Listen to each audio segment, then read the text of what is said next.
Morning, good afternoon, everybody. Morning. Good morning. I'm not sure who from MakerMade will be here today. I guess I'm just kind of waiting. Usually Drew or Patrick, I guess, and Mike. I'm not seeing any of them on here.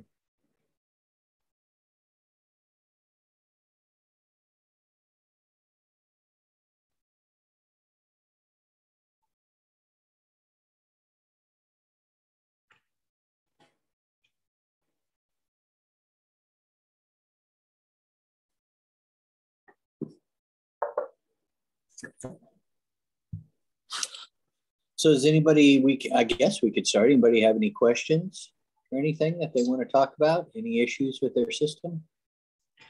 Yeah, I've got an issue with my Z-axis. Just got the unit and I'm trying to calibrate it. And the first 2 or 3 movements will be okay. But then all of a sudden it takes on a mind of its own. It might go all the way up and try to keep going, or all the way down, or it might go one way and then the other. Okay. So it never, even if it goes all the way up, it bottoms out. It never triggers the soft limits. Do you ever see a soft limiter along? Yes, occasionally it does the soft limits. But sometimes it'll, when it goes up, all the way up or down, it'll try to keep going. Okay. Hey, Patrick, we were just asking everybody if if they had any questions or concerns. And Bobby was talking about his Z-axis having issues. It seems to be a little trend on the Facebook page right now, Z-axis issues for some reason. Yeah, so it's just driving nonstop. Is that what I'm hearing? Well, no, not nonstop. When I'm trying to calibrate, if I push it, try to move it up, it may go up a couple of times or down a couple of times. And then all of a sudden it'll try to go all the way up or all the way down and try to keep going. And then other times it might go start to move in the direction I want it, and then it'll reverse and go in the opposite direction.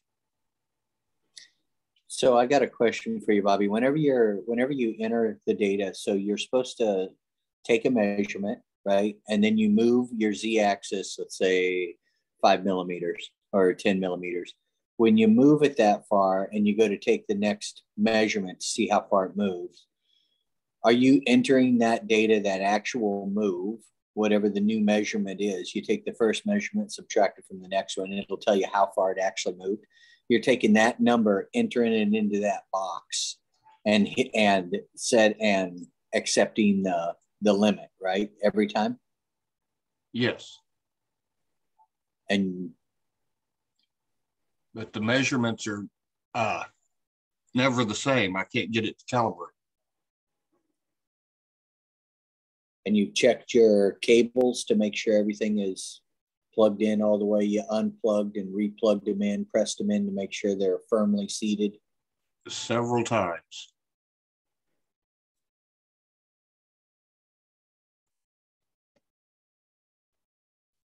Huh. That's I mean, man.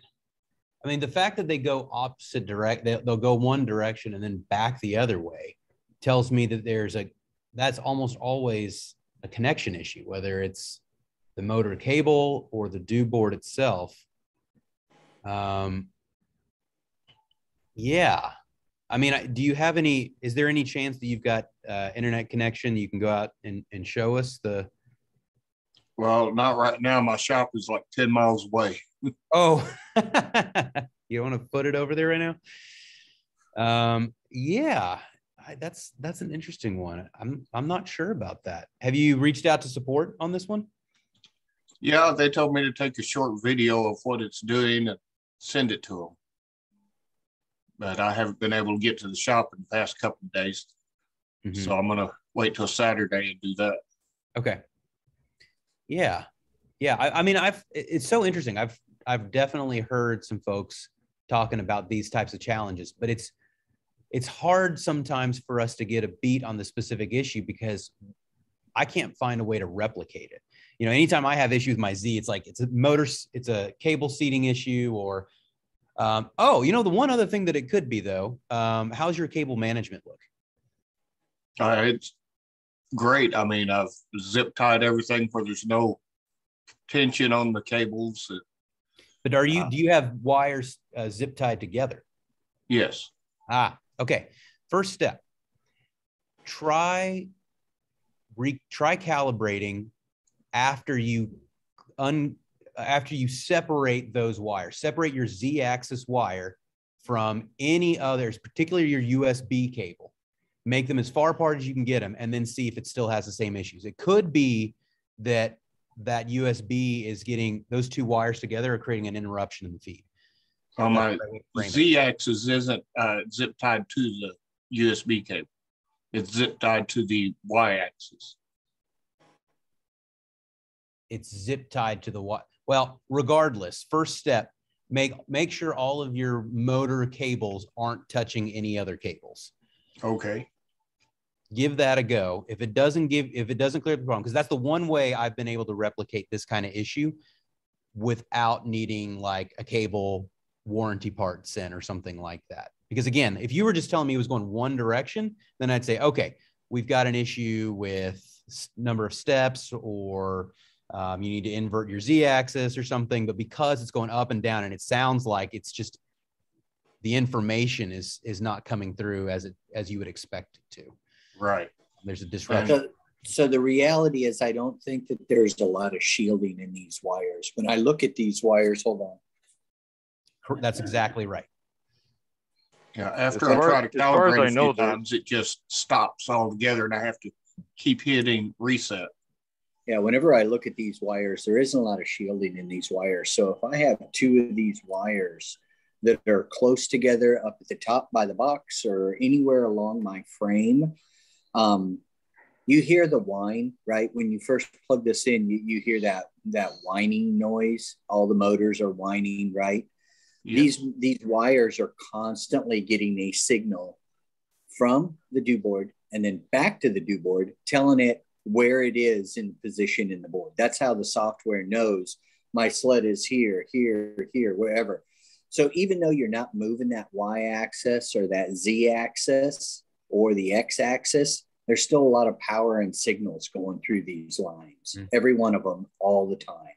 So without shielding in these right here, one wire, its electrical field can mess with the other wire. So make sure those wires are appropriately separated in the set.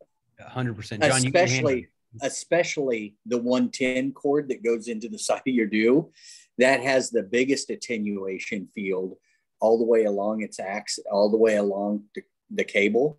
On mine, I have that up, running over, and all the way down out of the way of everything, because that one, it is shielded a little bit, but I actually chewed up one of those accidentally. I had a big story, but whenever I pulled it apart, it didn't have as much shielding as I thought. So for me, I always run mine up, over, and down, way out of the way, so I know it's not around any of these motor cables. Okay. Casey has a great cable management tool available. Once this marketplace gets back up and running again, then you should be able to see it again. But really highly recommend investing in that. John, you had your hand raised. Are you back on the job again today? Oh yeah, I'm always on the job. Anyways, to kind of end up going off of what Casey was saying, especially even when you end up having your actual router motor itself. So the tendency might be to sit there and to start zip tying, but you're having 110 volts going through the cord that's there.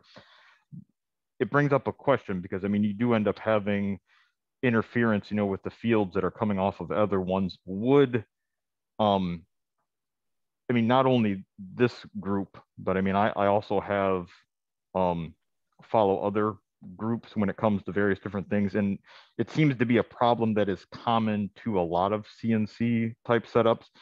And it seems that some of the solutions that are out there are sitting there and running I'm probably going to pronounce it wrong, but like a ferrule. So you're sitting there and you're running it through one of those devices that clip over the cable to be able to reduce on either end, to be able to try to isolate the noise interference on the stepper motors. But then also some of them have suggested putting like the cables through a sheath, almost similar to what's there that you have, but a sheath that actually isolates the noise if it's impossible for you to get it. I mean, is that recommended? I mean, you can literally go through all of that if you want. That's a lot of money to do that. I mean, so the little transformer collets that go on the cables, what they do is they temper the signal attenuation that goes through the wires. Mm-hmm. So, I mean, those things are A, they're pricey. B, most of your router cables that you see going through, your routers are pretty well shielded. I mean, they have a real thick, heavy rubber coating that goes on them. Not all of them have the little metal flux in them that keep that attenuation completely shielded.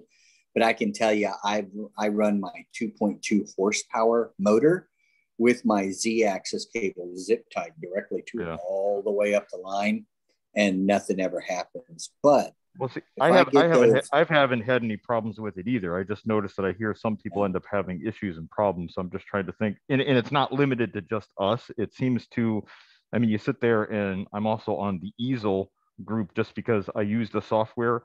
And so you get everybody that's on, you know, those X-Carve type machines, and you get a lot of complaints with that too. You know, they'll sit there and come to find out, you know, they'll have, because the software program that they're running is running off of their Wi-Fi, and they'll end up having their router hooked into their Wi-Fi modem, and they're getting noise and it's getting signaled. I mean, there's all these issues that come up, but it doesn't seem to be just limited to ours. And then my other question would end up being, are we seeing more of a problem of ones?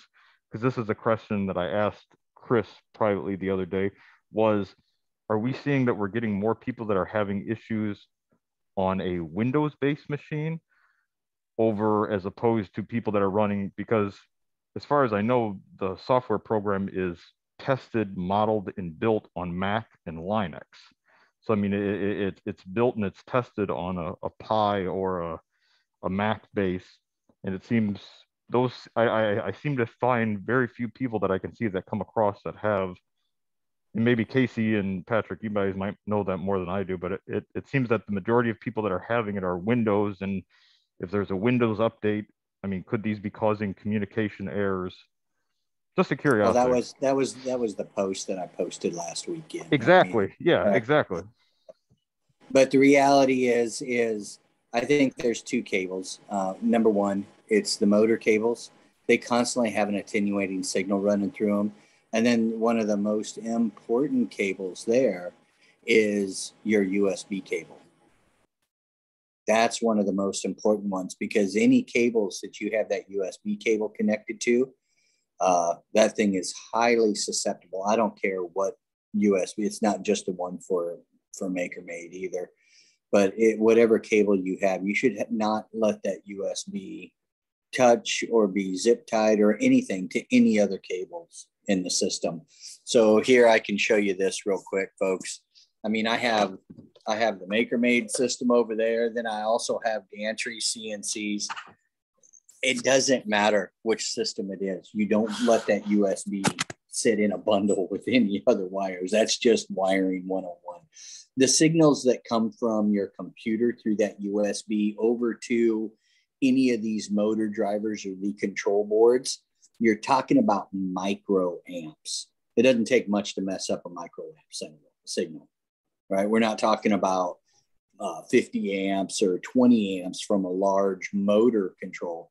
We're talking about a digital signal. So anything like that, I kind of keep separated the best I can.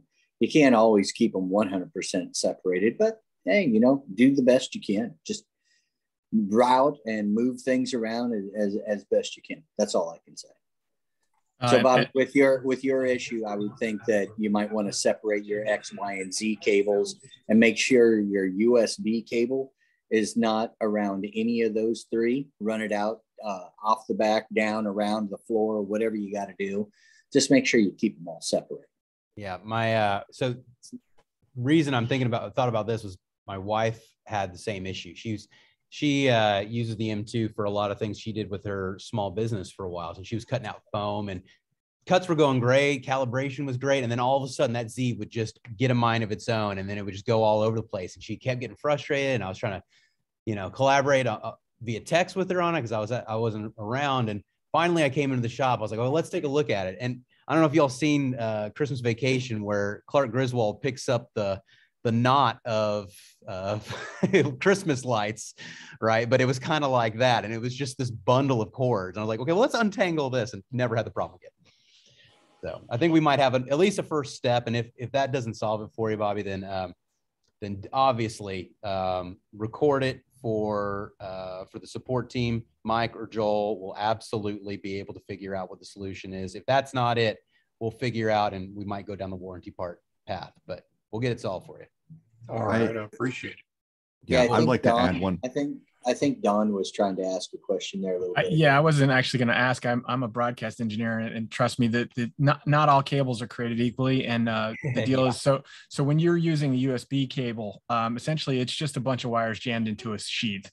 I mean, that's why network cables are what they are. That's why they're called twisted pair, because what they do is they take each pair and they twist each other together all the way through the cable to stop that cross channel interference. So exactly like you're saying, and one of the worst things you can do is run power cables along with data cables that aren't shielded. So network cables are usually more robust because they have that twisted pair. Whereas when you get like the 9-pin straight through cables or the USB cables, you're screwed. There's no shielding whatsoever. I mean, there's this thin little layer of rubber on there, but that's about it. So yeah. Dustin, you had a question or a thought? I was just going to add, also double check that you've got a really good surge protector power strip, plugging in your M2. I've got a very old garage. I still use the circuit breaker uses glass fuses. So when they break, I got to replace those. I try not to pop my power circuit breakers anytime I possibly can, but I went and spent like $100 on a power strip surge protector to make sure the electricity was clean going into the machine, because like everyone else has said, it's very sensitive to any stray signal. So if you don't have that, try to see if you can upgrade that if possible. Yeah, Dustin's right. Power lines are also notoriously bad, especially older houses with noisy power, people running off of generators, things like that. Yeah, those are notoriously bad for cross channel stuff too as well. Cool. All right. I think we got a plan of action. That's a place to start. Yeah. Yeah. At least a stepwise first step, right? Cool. All right. Well, good stuff. Thanks for the feedback there, everybody. That was fantastic.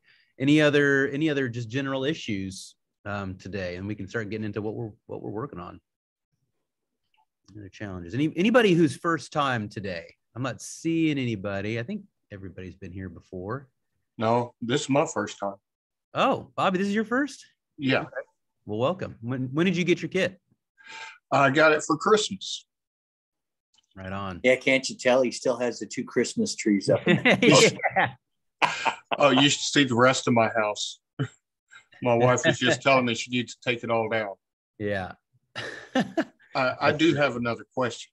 Oh, yeah, sure. And then after that, also we'll get to yours. When you're trying to calibrate your X and Y, it comes up with the box where it's got the let's see, there's 4, 5, 6, 8 little boxes that tells you to input the distance tray. Oh, you're talking edge test, edge calibration, Yes. right? Yes. Yeah. Now, are you supposed to go back to the middle each time, or do you measure it from one to the other? So the edge calibration is just saying that you've asserted that the stock is this size and the sled is in this location, right? You measure the last step you go through before you get to that point is you say how far the distance is from the top of your stock to the top of your sled, right?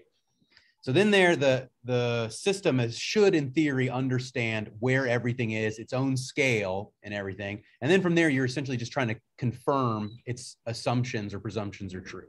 So all you're doing is when you jog to the top center, you're going to just measure the distance from where the stock edge truly is versus where it thinks it is. And it's ideally going to be right on the money, but you got to go through a couple times to get it accurate.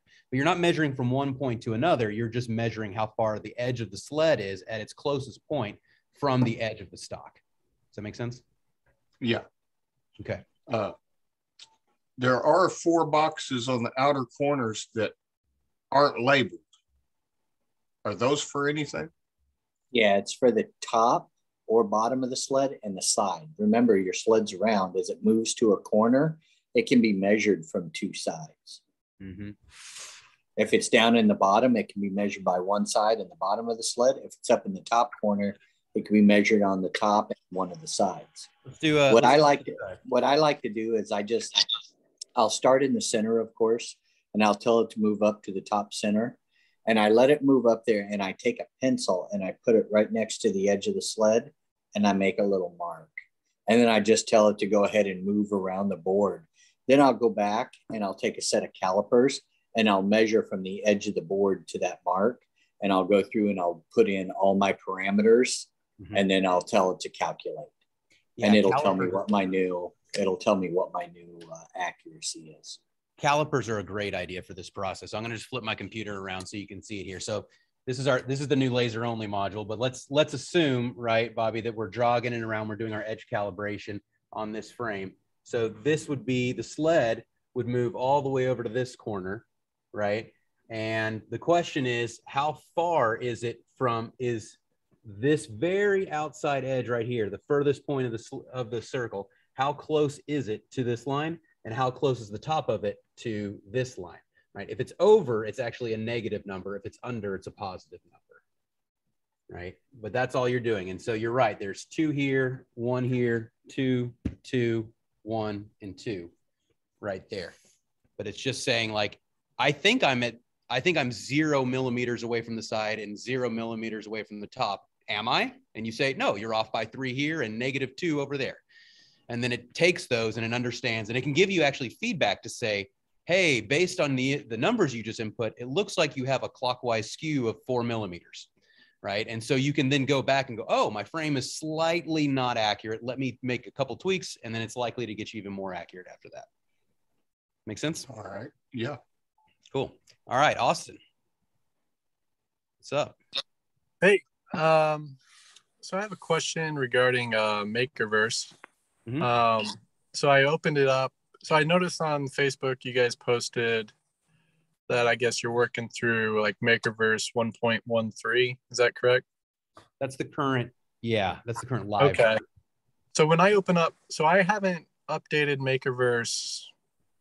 Like, I've been using it for over a year now. So I think the latest version that I originally downloaded was 1.12. Does that sound right? Yeah. So when I open it up, I see like there's that link there that says there's an update. Do I have to update, or can I just keep on using the current version?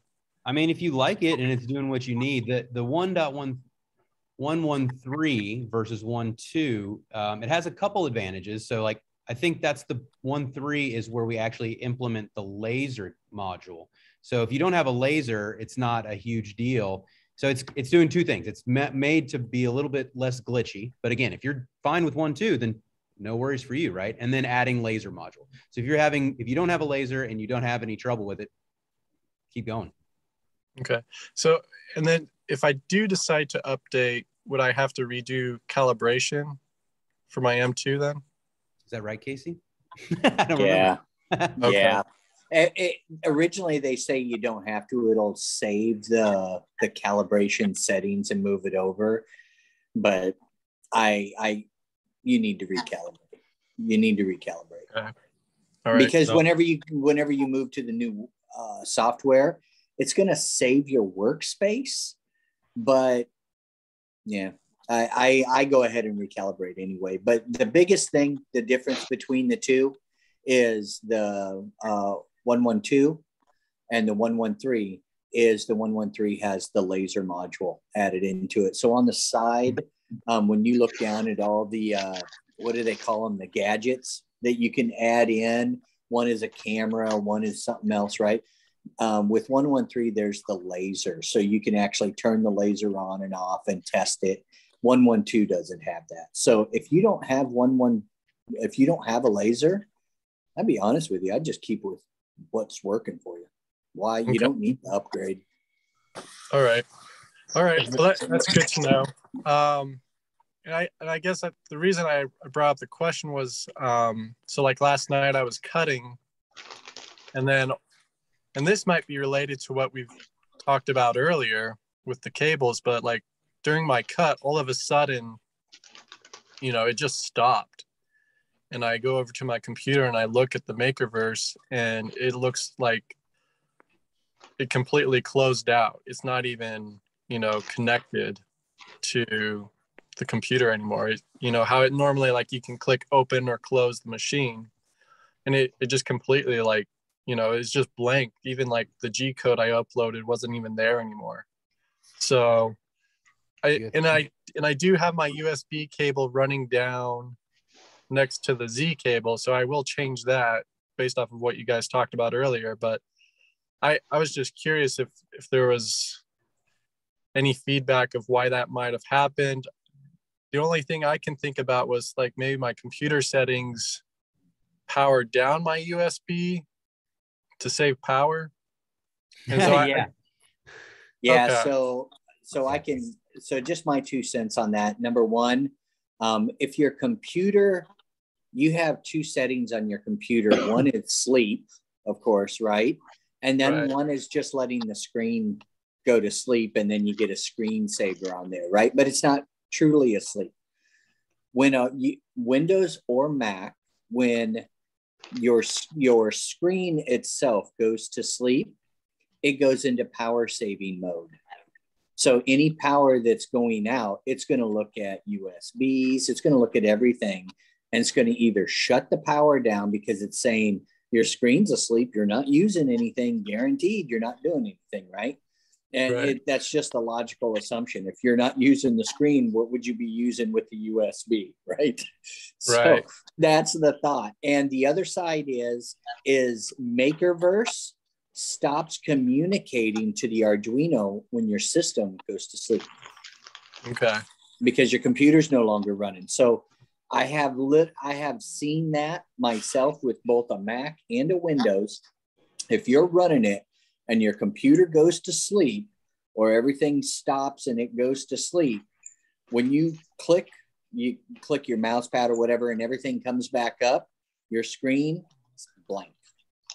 Yeah. It's like MakerVerse says, "Oh, you want to start a new session?" Yeah. I don't know. Don got up there. Yeah. I don't know if you guys can see this setting. I don't have a way to share my screen. I'm not one of the people, but there is a setting in Windows, and this is one of those things. See where right here where it's USB selective setting. By default, this is usually enabled. And what that does is it kind of lets Windows decide whether it's going to shut your USB port off or not. Okay. So you want to disable that and apply it. All right. Yeah, I'll try that. Like, I have my screensaver set so that it won't kick on for like a really long time. And so I wonder. It's not as much the actual screensaver itself. It's that power management feature that he ends up having in there. You might find that you might end up doing pretty good by just, like, I tell it to not do any of those things, to not sit there and for it just to always be on, and to not sit there and reduce the power, not to save the power, not to try to do any of that. And yeah, you might be better off doing it that way, like what Casey and the other guys are saying. Yeah, like there's another little tip and trick in there too. That's to make sure that whatever you're cutting is nested on your component, your cut piece. I've seen people go in there because the M2 is a 4x8 piece of material, right? It'll cut across a 4x8. I've seen people go in there and they lay out 40 things on this thing to cut. And then whenever they click on easel and they do the simulation on it, it says it's going to take 64 hours to cut. So, you know, you think about that. It's like, well, okay, I get that. But I think you ought to really break that nesting down in easel to smaller components to where it's like 4 hours of cutting here, 4 hours of cutting here, 4 hours of cutting here. Because it's a CNC. You don't leave your CNC alone. You should never leave your CNC alone. So put it in time frames that are manageable. And that way you can do some one day or some in the morning, some in the afternoon, and you have a break in between there, whatever it is. But set your computer settings accordingly to match that. That's all I'm saying. Okay. All right. Great. Appreciate the feedback. Is there a trick? So like if, you know, it stopped last night in the middle of a cut, is there a trick to pick up where you left off, or you just have to rerun the G code? Guys, is there a trick for that? ncviewer.com. Yeah, we've had this discussion many times. So it's okay to use NC Viewer like Dustin is saying, but you really need to know, especially whenever you're cutting, your Z-axis is cutting at a decimal point of an inch, right? It's very, very accurate. So whenever you're looking at that, if you don't know what line of G code you stopped at, it's kind of hard to go back in and define where you need to start up again. Now, what a lot of people suggest doing is, you know, let's say you're on this one component and you're cutting it and something stops. You say, okay, well, I can go into my G code and delete all this other stuff up to just this point. So then I can go ahead and start from there. Now your bit will cut air for a little bit until it gets down to where it was, and then it'll start digging into the wood. But that's the only way I recommend doing it, because then you know you've gone back far enough that you're gonna eventually start where you were, but you don't have to start the whole dang project over again. That's how I do that, it. That caveat only holds true if your your work home stayed accurate. Because if you go back and you delete all your G code and you go in there and you hit play, if your G code or if your work home was off by a half an inch, you just ruined your piece. It doesn't matter. You're not doing anything now. And that's why I was suggesting NC Viewer, is that you can actually play through it to get pretty close to where you were. So then you can go back into your design file and cut out everything that it has already cut, and you can start fairly close to where you were. So if you weren't sure exactly where it was or what path it was, you could even get down to that part. Yeah, and just be careful deleting code, because there's some initiation code at the beginning of your G code that needs to stay in there no matter what. Yep. Okay, that needs to stay there. If you delete that code, the rest of it means nothing. Your file is done. Also, are you using easel to build this out too? Yeah, it's easel. Yeah, so if you're not comfy with the code side, just go back into your easel file, and to Casey's point earlier, just delete the paths that you've already completed and then just rebuild the G code from there. That's what I do every time. Again, to his point though, the critical thing is anytime that you can keep work home the same as machine home, especially in long projects like this, you're going to save yourself a lot of heartache in the future, because there are ways.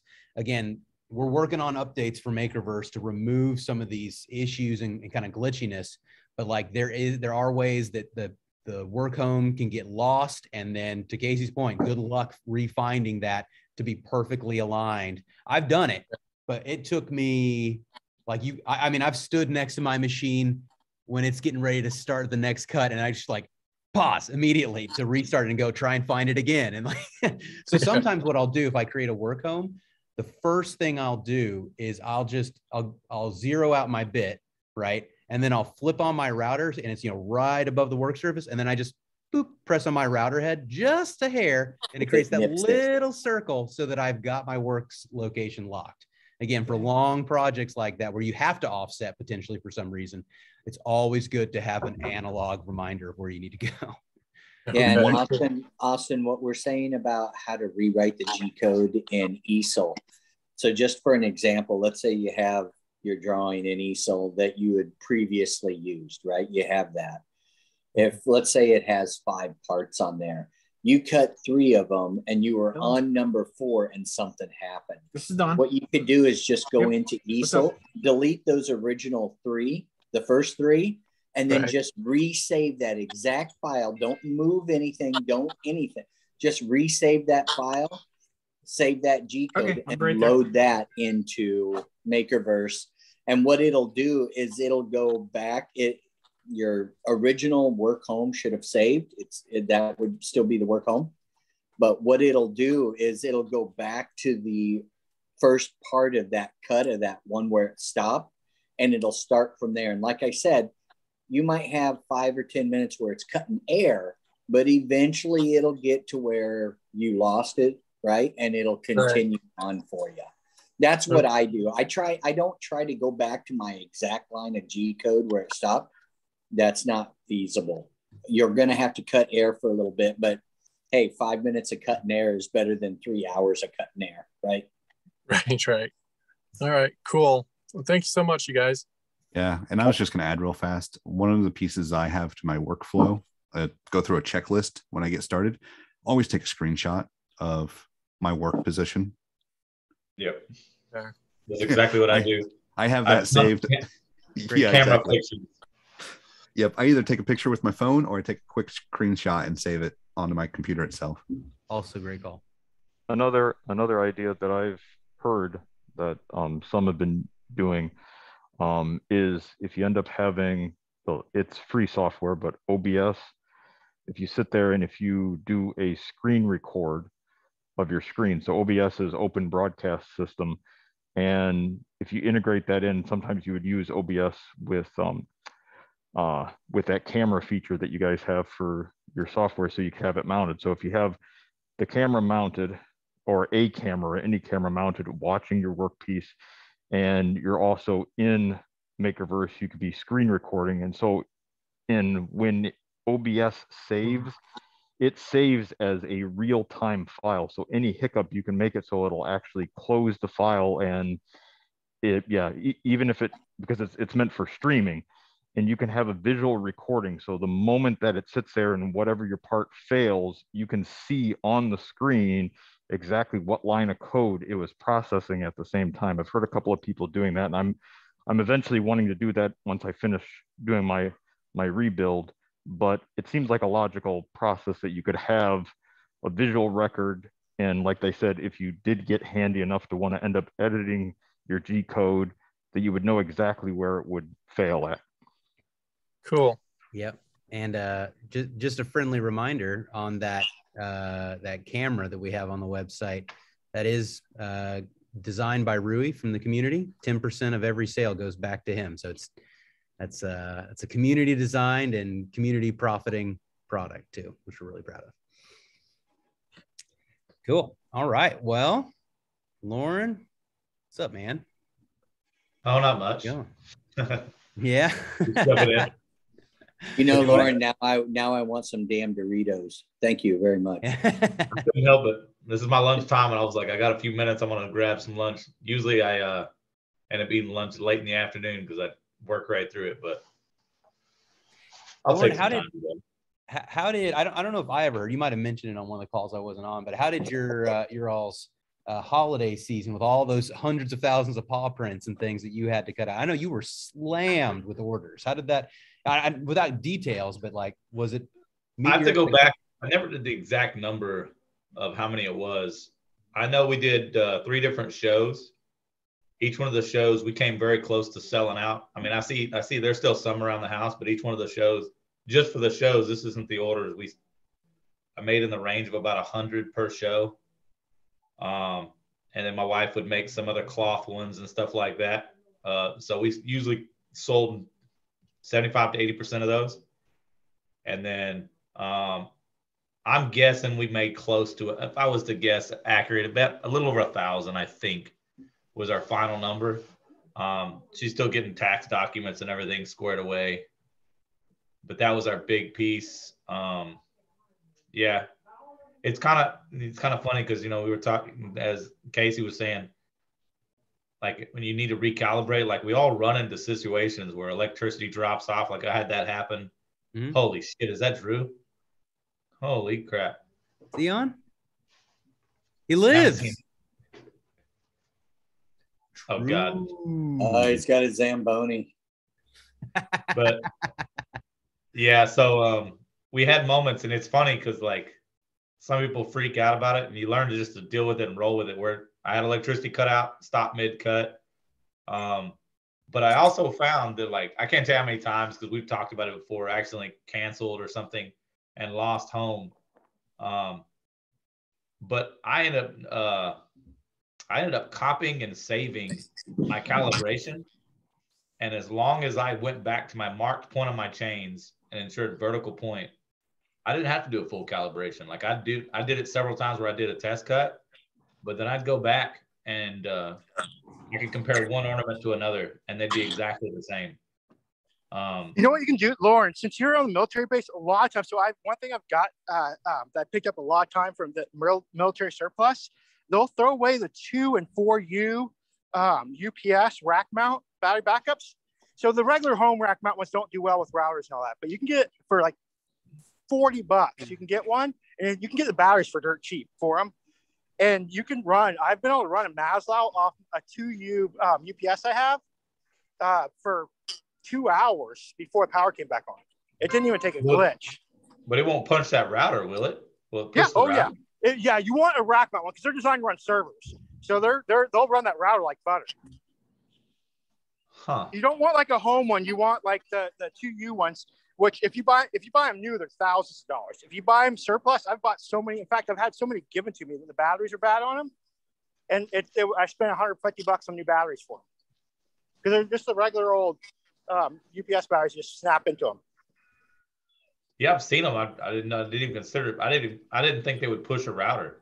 Oh yeah, like, the 2U ones and the 4U ones will run the router. And I said I had one time it went out for a little over 2 hours, and I still had like 75% battery life left on my UPS, and it was running the router and the Maslow, and I had also backing up my access control system and 2 other things, and the computer obviously too.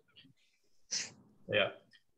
So yeah, if you find one of those, if you want, when you look at the surplus stuff when they do their auctions, so they're getting rid of equipment, and grab one of those because their UPSs are pretty much indestructible. The only thing that happens a lot of times, the batteries go bad, and companies just dump them and buy new ones instead of spending the $150 a new battery for them.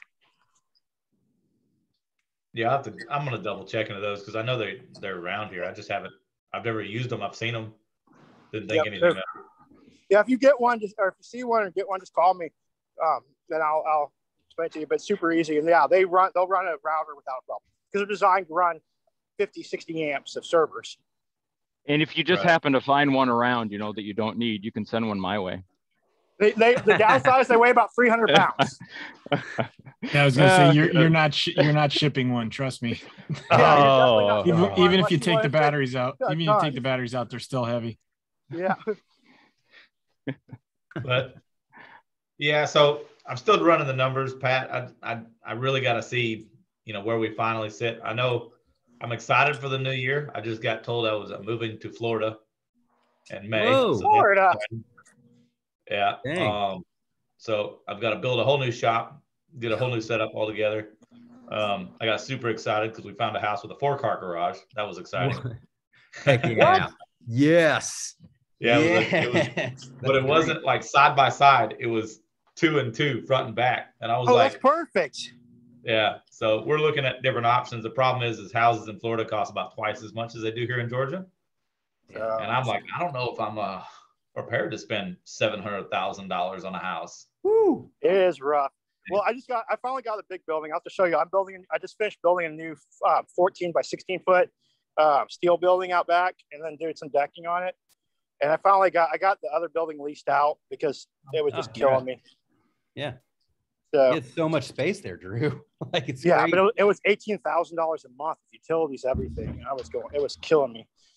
Holy smokes. Yeah. Well, I can't wait to see it, Drew, because I'm confident within probably 95% that within 3 months of you fully moving in, that you're going to run out of space again. Oh, I already Just have. based We upon have a what I've seen, 3-car how you garage. operate. We have a 3-car garage. I left the door open to the other day. My wife was like, "You realize our cat can't even fit in the garage anymore."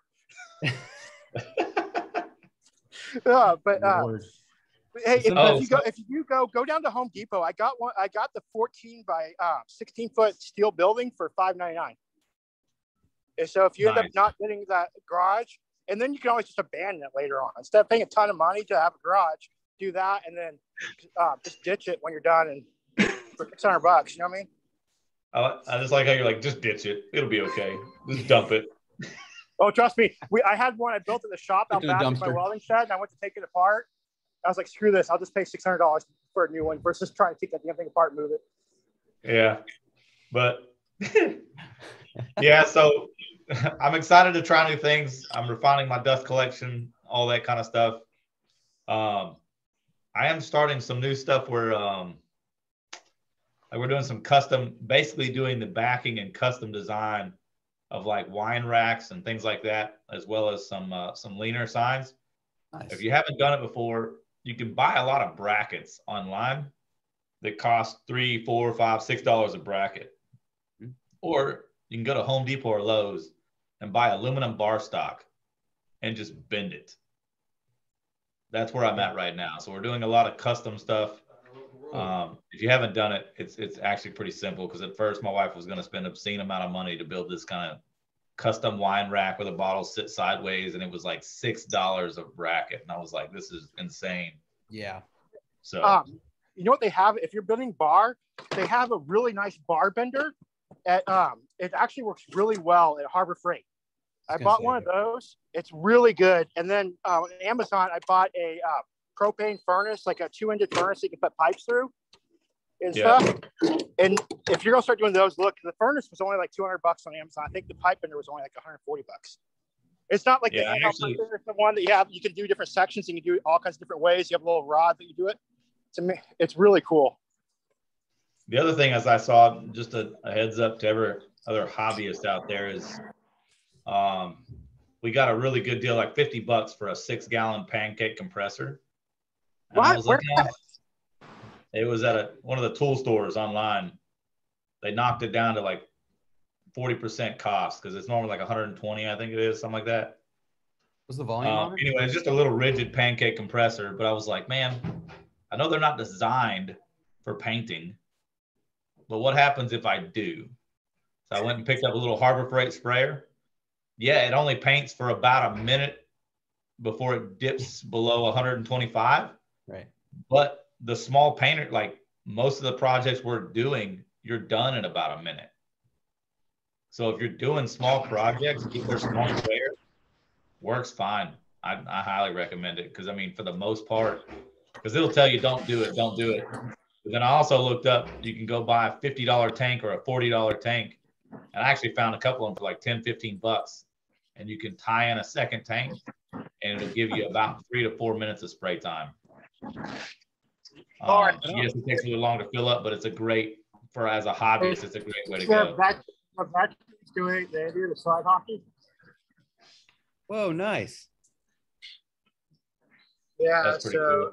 It's all the veterans. They do like lost limbs and everything else. They do slide hockey, which is really cool. That's really awesome. $50.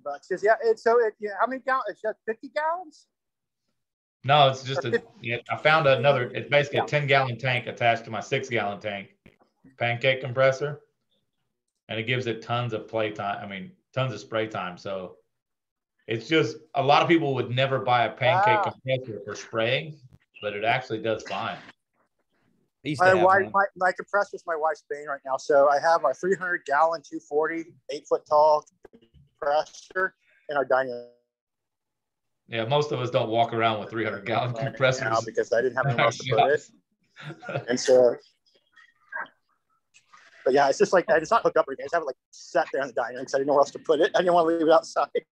Lauren, I don't know why they wouldn't recommend you use that. I mean, that's essentially an airbrush. I used to have an airbrush with one of those. It all comes down to the CFM, but I'll be honest, like, you play with it, you mess with it, and it'll still match it. I think most people, when they think you're spraying with a gun, like they're 10 to 15 minutes straight of spraying, but yeah, for a you're not hobbyist, painting the side of a house. lines that are a few feet across, like, and not unless you have a good respirator, you're gonna die if you're spraying for 15 minutes straight, even with just a mask. Yeah, I mean, the most part, that's the only thing is right now is basically I'm spraying outside the garage, so it's not really a problem, and it's just speeding up the processing, because I know there was at one point where I was like, man, it would have been nice to have this over Christmas when we were spraying, 40 or 50 of those ornaments at one time. It'd have been nice to be able to knock them out that way, and it just didn't get the deal at the time to do it. But they have those tankless ones too. So they have it's like 4.5 CFM or whatever at like 60 PSI.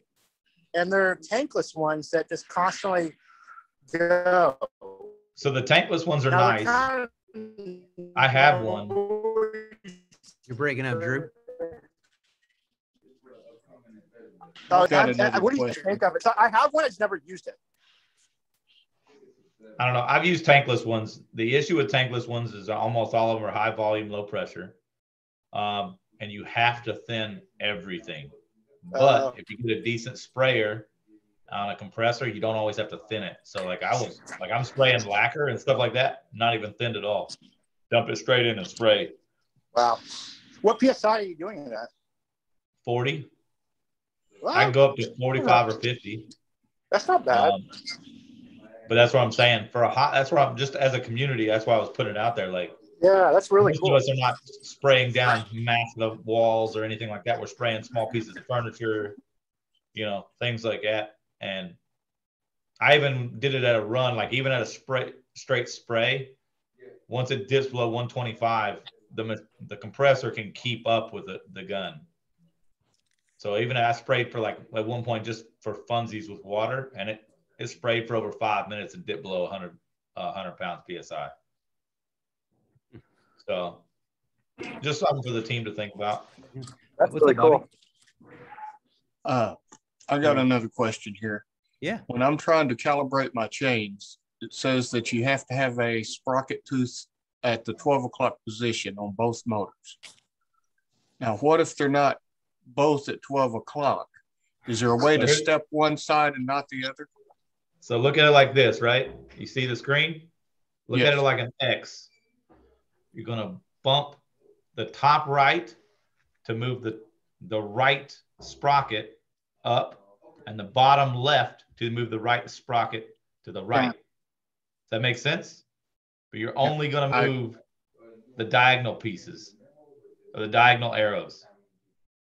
Okay. So I don't know what you all do. So Lauren, you're giving them indicators on the which direction to go. Is that right? Yeah, that's how you move one motor at a time. Wait, how do you move one at a time? So you got you can use a tool to move them once at a time. What's it called? I forget now. So you got 6 arrows, right, going around it. You move your diagonal ones. Me and Casey was the one that taught me this one. Is you move your diagonal ones, your corner arrows, and you move it in 1 millimeter increments or 0.5 millimeter to 0.1. And as long as you're moving, like it'll move both, but it moves the other sprocket so slow. I mean, such a tiny amount. So when you're wanting to move that right sprocket, that one. Okay. When he's talking about, because I deal with this all the time, because when you get to that, he's talking about that page where it grays out everything. How do you move that is what I want to say. How do you, because that's what he's talking about. Am I correct or am I not correct? You're correct. Scroll down. If you scroll down, you should see the control area. Right? I've never seen a blank page where it asks you to adjust your sprockets. Yeah, it asks you as soon if you go and you. It does. It tells you to make a problem. Yep, it tells you right there and there. It tells you there to move it at 12 o'clock, but it grays out everything else besides the up and down. Am I correct? Yeah, it does. I'm doing the calibration. I'm doing the calibration now, and it has the angles are available to the page where he's at. You run all the beta stuff. Yeah. that make sense? I know it's very chicken scratch. No, yeah. Yeah. And see another. Okay, let me give you my endpoint for that. What you can do right now, if you're stuck right there, there's going to be a back button to go to the previous. You might have to click it a couple times, and then all your arrows come back. And So then you you want can me to adjust it, and then you can adjust it like the way Lauren's saying, by exactly the way Casey was saying. But the thing is, when you get to that point, it grays everything out besides the top and the bottom. So let me give you a really fast way to do this. I just unplug one motor and move it. Bingo. Okay.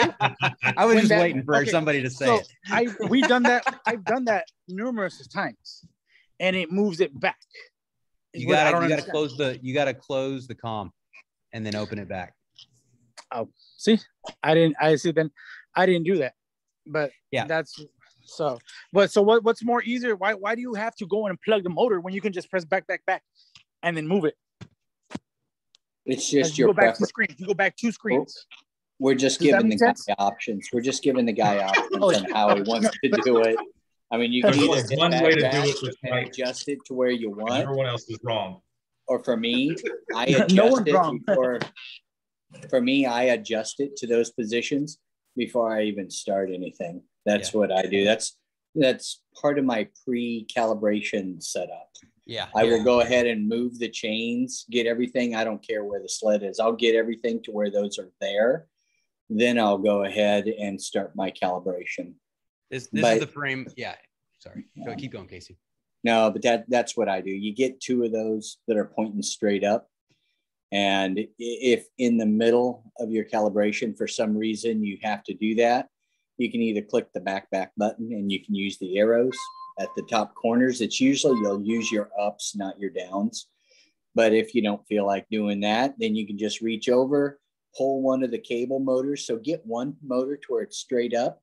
And then once it's straight up, pull the cable on that motor, go into your comm, disconnect, reconnect, and then you can go ahead and just bump that other motor to wherever you want it, to where a sprocket is straight up, and then go down and click in your calibrate tab and go right back to where you were.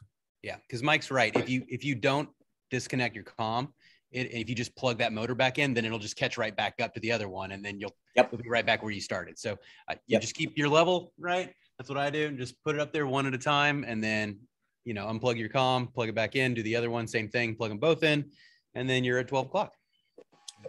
But yeah, more than one way to skin the cat. I've actually got a video. I have several videos I'm working on editing them and getting them ready to go out. But it's on, I have multiple things that I do. It's a pre-calibration prep. So things that you should do to get ready for calibration before you ever hit that button. And setting your chain sprockets is one of them. So getting specific measurements, setting your chain sprockets, getting all of that ready to actually do a calibration before you ever hit that calibration button. And you'll find that if you do those, I think it's 8, there's 8 specific things I do. If you do those 8 things, man, you blow through your calibration in 3 minutes, if that. I think this is a good time to just bring up the fact that I know Casey's pointed to it in the owners group, but that we are working towards a partnership with Casey where he's going to be doing all of our instructional videos, tutorials, troubleshooting, all of it. The new stuff, we've been doing some new ones. I think look really good. Exactly. I missed you guys. Sorry, I haven't been on the calls. I've honestly been just enjoying, I took 2 months of doing absolutely nothing. Drive a Zamboni for 4 hours, hang out with my chickens and my animals and kids. That's about it. So, but no, it looks good. I've done a lot in the last couple of months. Casey, what is that website that you have for your videos? I'm trying to paste it in here. For some reason, whenever I go to my YouTube channel and I click save the link, share the link, I should say. I copy the link. I come back here into this chat here for this, and I click paste, and it won't let me paste it in there. I was trying to do that earlier. Okay, so what's your YouTube channel? It's Two Tankards Creations. Oh, yes, I've seen that. Dustin just dropped it in the chat. Ah, there you go. Too. Yeah, see, I still can't do it. I go in and I save it, and I can't. It won't let me paste it for some reason. I don't know why. His videos aren't on Zoom tech support. They're on MakerMade tech support. I think, Patrick, you were going to link those in the new MakerMade site when everything is up somewhere. I'm not 100%. sure, but yeah, so that way people could see them. If they're browsing the MakerMade site, they can go in there and look underneath. There's resource files, I think it is. For the M2, you got resource files for the 300X. Yeah, different ones. And I think one of the biggest things that we've seen across the board, especially in the Facebook page, is we've seen a ton of people just having problems with their calibration. So that's step one, right? Just going through and doing a detailed video of every tab in the calibration video series. That way, you know what data. There's some data that's in there in a box. You can change it if you want to, but you don't need to. So I go through and I say, don't change this. If you got a standard setup, just leave it alone. This is the box you want to change. Do this if you're doing this. So it's pretty simple, pretty straightforward. All right. Who's taking the bet? $5 says Drew falls flat on his ass here in 2 minutes. Anybody else seeing this? That would be I would. Oh, I want it. Everybody give him a push. Yeah, recording's on, right? Yeah, it is. Well, gentlemen, I'm going to have to get off of here. But before I do, Lauren, I want to thank you for your service, sir. Oh, no, you're absolutely welcome.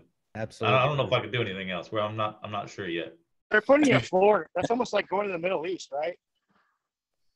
What's that? Yeah, that's going to be a rough assignment. Florida, yeah. I'm kidding. Actually, like Florida and Texas are the same. I mean, the crazy people are just on a different scale. That's all. Hey, you can go grocery shopping with your $8 chicken at the same time. Yeah. It's cool. Yeah, and Lauren, if you're down by the Keys, I guarantee I'll be coming and seeing you sometime. I'm actually going to be stationed just outside of Destin, Florida, so I'll be a little closer than that. Okay, Destin, gotcha. Yeah. So you're welcome to swing on by. I'll let you know how it's going. Hey, we got that big ass.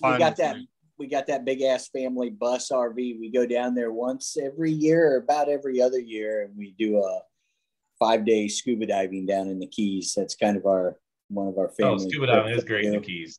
Dude, I mean, at some point we should just do an official MakerMade meetup location. That would be so awesome. I would love that. I really wanted to do that for the shop. I just was tired of trying to cover it trying to take care of that every month. But I mean, hey, we're in Northwest Arkansas. It's pretty centrally located. I know it's not necessarily close to. If I was going to do it right, I'd probably just do it in Texas. That's where 90% of us seem to be. Well, here, I'm right here at the WinStar World Casino. So, I know where that's at. I know where that's at. Yeah, I live 2 miles from the front door, and I also work there. Up there on the border next to Oklahoma. Oklahoma and Texas. It's right there on 35 it's in north. Oklahoma, but on the Texas border. That's when I know I'm about 50 minutes from my destination, getting down to Dallas. So that's when I know I need to really grab a hold of the steering wheel, because I'm with the Texas drivers again. At that point. Time for a Red Bull and to just scream at the top of my lungs the rest of the traffic. Hey, you know, like we say in Texas here, if you're scared, just say you're scared. Okay. Yeah. just let the foot get a little heavier. You'll be just fine. That's right. You'll be a little faster. Don't be scared.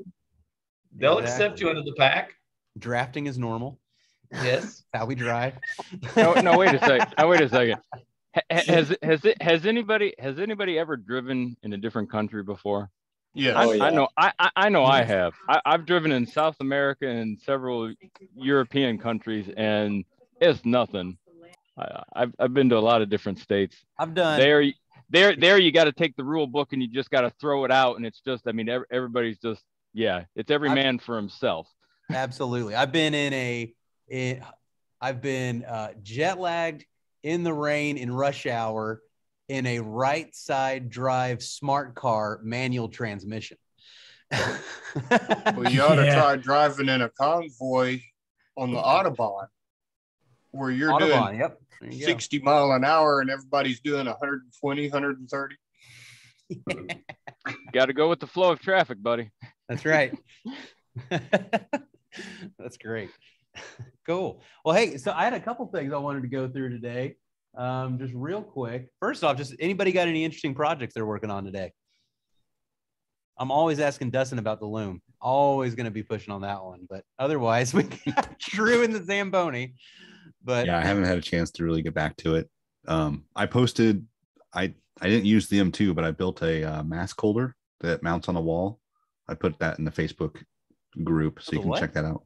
So, you know, we're all supposed to be wearing those higher end face masks now. Yeah, so we got a whole bunch, and you're supposed to put them in a paper bag to help them clear out so you can reuse them every few days.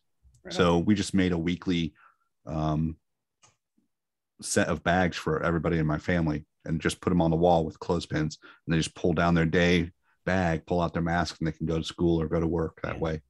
That's smart, because I'm just like, yeah, well, here's the one in the car.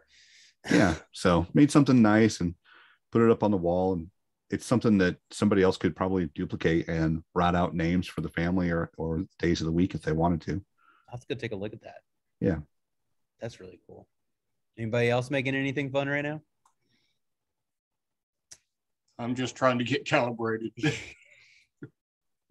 You're making a calibrated machine right now, Bobby. Yeah, right? That's what you're making.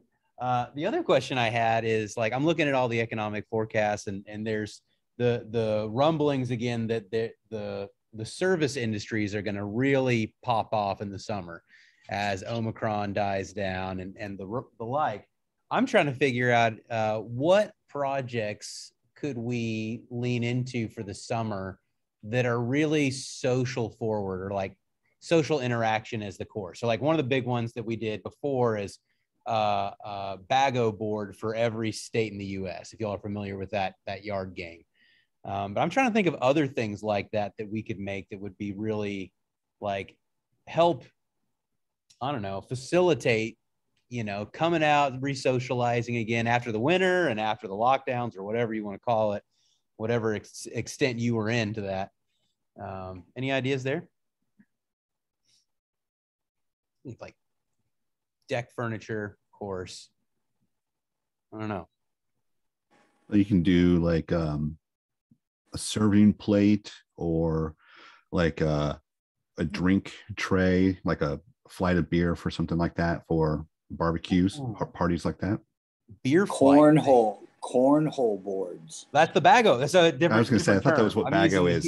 Other states. Oh, I've never heard it called Bago. It was always cornhole, you know? Yeah, I know. Well, that's what we call it here too. But yeah, so we've still got those somewhere. We've got one it's got the outline of each. We've got one for each state, and it's got the outline of the state on it. Got that somewhere. I need to dust those off again, because I think that's back in like 2019 or something that we made those. Dustin, I love the flights board, though. That's a really fun idea. Very cool. Anyway, gentlemen, well, it was nice meeting all of y'all, but I'm going to have to go. Yeah, you too, Bobby, for sure. So I'll try to be on here again next week.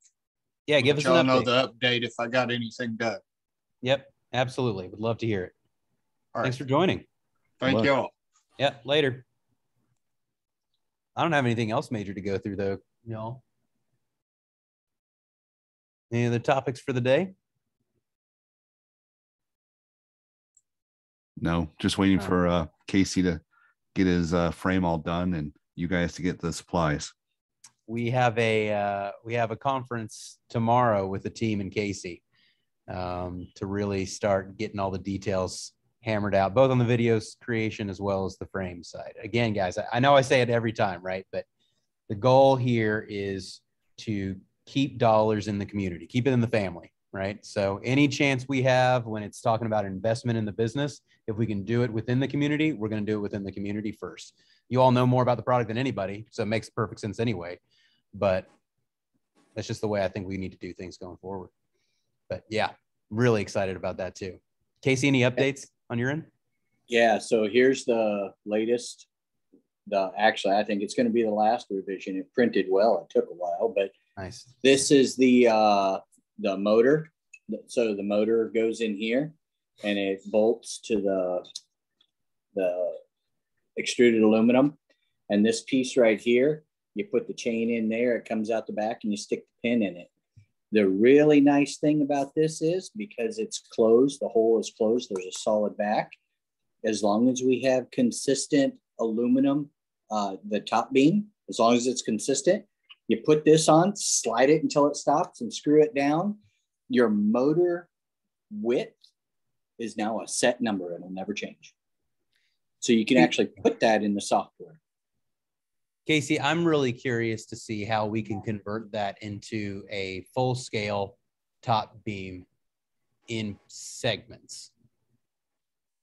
So I'm not understanding what you mean. So we can't ship a full 10-foot aluminum extrusion top beam, but I can ship, 4 2.5-foot long aluminum extrusion pieces together. And if they can be bolted together with those same features that you've got there, then I could ship a top beam that is essentially, it's got the motors pre-attached to it. It's got everything sort of pre-attached to it. And it's like you build the balance of the frame and then mount this thing to the top and then hang your chains, and like you're almost certainly calibrated at that point, right? Talking about the level of accuracy that you're getting on that mini frame. I'll draw it out for you. Yeah, so this one here has a 6-foot top beam, and it's more than sufficient for what we have. So it is within shipping parameters. But when you try to go to an XL frame, you can just move this beam sideways. You'd have 2 6-foot pieces that you would use, which gives you a 12-foot top beam on a 4x8 deck. So that was already planned. I don't even think you can ship a 10-foot piece, right? I think 6 foot is max. Right. But even 6 foot is considered oversized. I think anything 4 and above is considered oversized.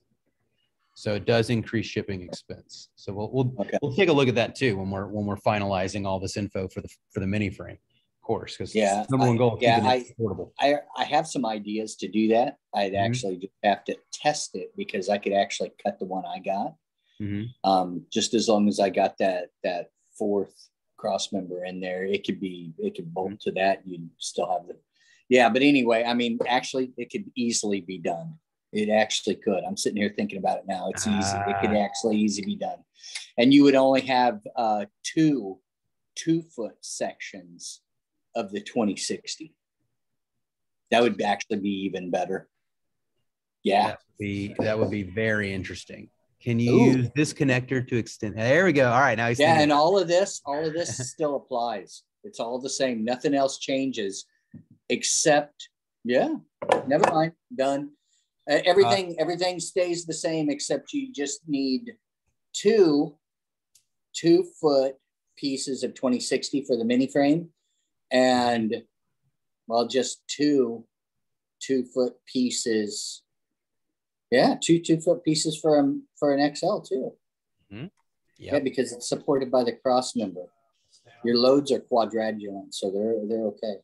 Yeah. So Casey, I still plan on being like customer number 001 or whatever for this, but in the meantime, like I said, my M2 that I got over Thanksgiving is still in the box because I haven't had time to do anything. But and it's also because I'm like looking at that frame going, oh, there goes the wood idea, forget that. But so you got like a 6-foot cross beam on the top. Your vertical ones are what, 6 foot or 8 foot, or are they 4 foot? That's super top secret. I'd have to kill you if I told you that, holy cow. No, I'd have to measure them. I honestly don't have that number off the top of my head. So, because we just had a new, extruded aluminum place moved closer to where I'm at. And I think I might be able to source some stuff and get my frame started that way, at least to get myself going until your frame is available for me to purchase one. But, so I can tell you guys this, I think, and Patrick, just to let you know, I have had so many private messages come in, at least 3 to 5 a day for this frame, asking when it's done, when it's coming. And just so you know, I wipe my hands and I blame it all on you. Totally fair. I don't know. Ask MakerMade. No. Yeah. I tell them that we are at Chinese New Year right now. That's part of it too. I tell them that we're working on the supply chain side, but just so everybody fully understands, we bought the materials to build this frame, and this frame, if purchased individually, retail price is not sustainable. The cost is too high. So what you need, that's why I'm working with MakerMade, is they have the supply chain so they can buy in volume, which brings the price way down. So the only way to do this financially to where it you can swallow it would be to wait for MakerMade to get theirs done, because I can tell you right now, my frame pieces here, just the aluminum, none of the other stuff on here, was probably 3/4 of the cost than what we'll probably be able to sell the whole damn frame for later. I mean, it's expensive. Buying this extruded aluminum domestically is just crazy. And this 2060 top beam that I had, it took me 5 weeks to get that in. Yeah, supply chain too. If you don't have an existing relationship with the factories, it's a nightmare. It's an absolute nightmare. And timing and price, all of it. It's crazy. I mean, you're anybody's more than welcome to give it a try if you want to go spend the money on it. But I think you'll find that the money you spend on this extruded aluminum for a mini frame, you'll find that a hard pill to swallow. I did. I was just amazed by what the domestic costs are. I kind of lucked out. There's this salvage yard near my place that they do for all the movie sets and stuff like that. And I went down there and found a couple of these. I don't know what they were built for. One of them was actually like an equipment rack, like a 2-prong rack where you would put like network gear in out of 80/20. So it's like, oh, I grabbed those, and there's 2 5-foot sections there and a bunch of like 2-footers. So I'm like, well, I can try and start using that. But as I said, I was trying to see how tall your vertical parts are, and then your cross beams are 4 feet, right? So it's 6 across the top, 4 feet on the bottom, and then whatever the 2 verticals are, right? Something like that. Well, I'll tell you what. I'll leave that up to Patrick if he wants to release the dimensionals and everything else. I'll let those guys think about that. But the reality is the dimensions you just gave us are not. I'm telling you now, that's not right. I'm going to keep asking. So when one of you guys accidentally makes a mistake and just spits it out. You're gonna wait until I've had 1 or 2 rum and cokes in the morning, right? I know how. Yeah, I'm gonna wait until you go down to see Lauren and have something on the coast there. You were talking about being able to pick up some spare aluminum. I ended up having a friend had this in their garage. They gifted it to me. They're 45 metric, and this is the frame of a gazebo. Come to find out, he bought his home. It's stuck in his garage for the last 5 years. And he's like, hey, do you need this for anything? I don't want it. And I'm like, are you sure you don't want me to pay for it? And he's like, no. And I'm like, this stuff is worth a lot of money. Yeah. All aluminum, black anodized, 45 metric. Yeah. Yeah, that's what's one person's one person's garbage is another person's nice find. Just know, John, that is very, very specialized. 45. Yeah. No, I mean, I can't think. I can only think of one supplier in the U.S. that I've even dealt with that sells that, and that means that all the angle brackets, every connector, even the metric screws that go to that thing, are different than anything anybody else sells. That's why, from an engineering standpoint, we've already. No.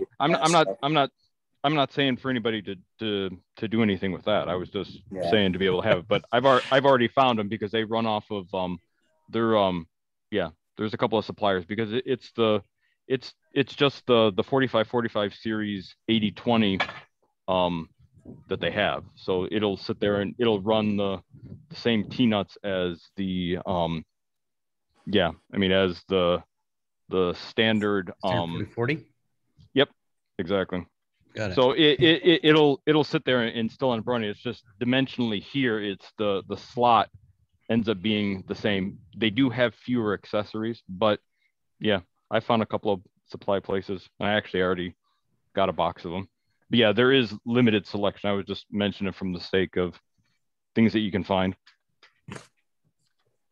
Dustin was dropping in some components there for connecting extrusion, and Dustin, these are what you were showing there, and yes, they do work very well. Okay, those are I know Craig uses those on their circular saw tracks, because I just got one for Christmas and I was putting it together. I was like, oh, they do seem familiar.